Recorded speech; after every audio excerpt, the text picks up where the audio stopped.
নবী রাসূলরা ব্যাখ্যা দিয়ে গেছে, সেগুলো দেখা এবং শোনা, নিজের চোখে দেখে গেলাম হাতায় হাতাইয়া ঘুরে ঘুরে। এটা হলো সবচেয়ে ভাগ্যবান, এটা হলো নসিব ছিল, এই জন্য সৌদি আরব বসে। আচ্ছা চাচা, অনেকজনে প্রশ্ন করতেছে যে দেশের থেকে সৌদি আরব আসলে এখন বর্তমানে সৌদি আরবের পরিস্থিতি কি, এটা জানতে চাইছে আর কি আপনার কাছ থেকে একটু জানতে দেশের চাই। থেকে সৌদি আরব আসা এখন বর্তমানে না আসাই ভালো, কারণ সৌদি আরবে বর্তমানে কাজকর্ম নাই বললেই চলে। হুম।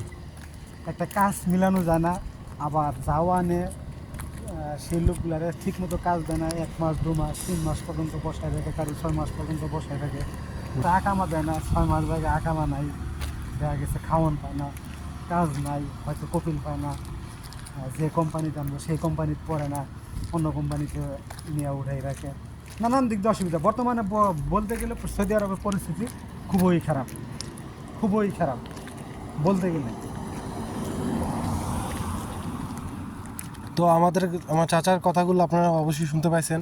বিশেষ করে এখন বর্তমানে সৌদি আরবের হাল বেশি খারাপ। বিশেষ করে আপনারা যারা সৌদি আরব আসতে চাইতেছেন এখন বর্তমানে আইসেন না, কেননা এখন সৌদি আরব বেশি পরিস্থিতি ভালো না। আর বিশেষ করে দেশে যদি আপনারা পারেন কোনো ব্যবসা বাণিজ্য বা বিজনেস কোনো করার জন্য যদি করতে পারেন তো করবেন, কিন্তু কখনো বাহিরে আসার জন্য অবশ্যই চেষ্টা করবেন না, কারণ বাহিরে এখন বর্তমানে পরিস্থিতি বহুত খারাপ। আমার চাচার কথা তো অবশ্যই আপনারা শুনলেন, তো আশা করি আপনারা বুঝতে পারছেন। তো ভালো থাকবেন, আল্লাহ হাফেজ।